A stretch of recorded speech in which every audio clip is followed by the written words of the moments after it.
Okay, boomers. Today I'm just going to rant because of what happened last night in Iran.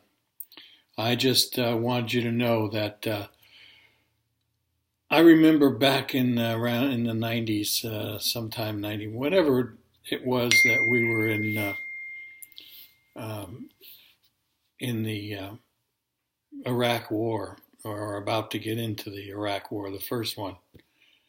Um, my kids called me up from college one night, very upset, saying, "Were we going to go to war?" and what would happen. I mean, they had no frame of reference whatsoever about what might happen, and they were watching the two CNN guys in Baghdad as the bullets and the rockets and everything rained down. Um, and something when this thing happened in Iran last night, I started thinking about the same thing. Boomers have a unique perspective on this because, okay, we weren't around for well, I was around, I was too young to remember it, for the Korean War. And the Vietnam War, a lot of my friends died, and some of them didn't, but a lot of them were affected in other ways. And we've seen the United States. Some people say we're an imperialist aggressor, and some people say we're trying to save the world and it's none of our business.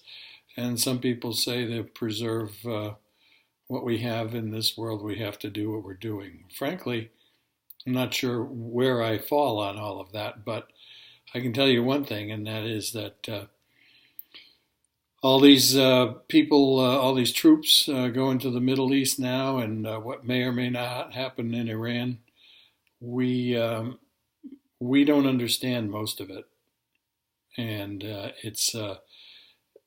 I have come to believe that the military-industrial complex is real.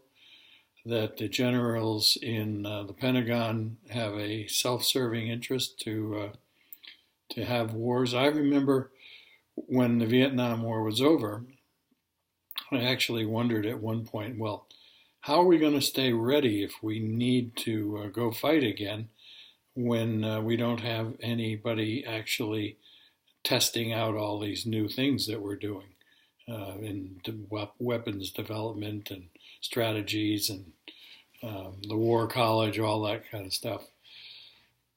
And I do believe now that there's definitely a faction of people who think that it's to our benefit to both be manufacturing weapons of war, airplanes, fighter planes, carriers, submarines.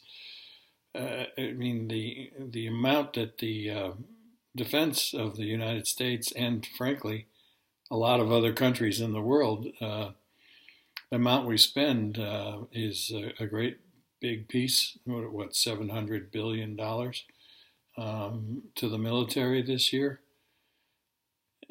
and we're not actually in a declared war with anybody. I sometimes wonder how the millennials and Gen X's and the Gen Y's think of what we're doing here. And I'm not sure we know. But well, I am sure we don't know. The people who made the decision to go kill that guy last night, whatever we're hearing on the news, has very little to do with the reality of why it's happening. Hopefully, they have a strategy for how they're going to handle what is going to come from the Iranians. We can't let the Iranians just run all over us. What Obama did to us, giving them all the money and the pallet full of cash, and signing an agreement that even our Senate and no one else would sign, calling it a treaty when it wasn't really a treaty, and allowing them to develop their nuclear weapons. I mean, let's face it, Pakistan has nuclear weapons.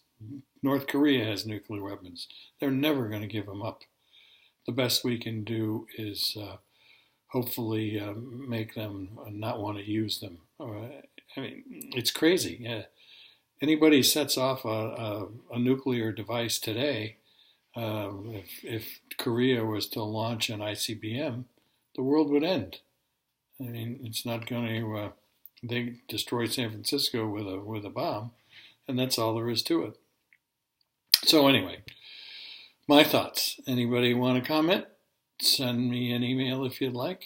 chrispete24@gmail.com. I've got an OK Boomer email, but I can't think of it right now, so I'll give that to you later.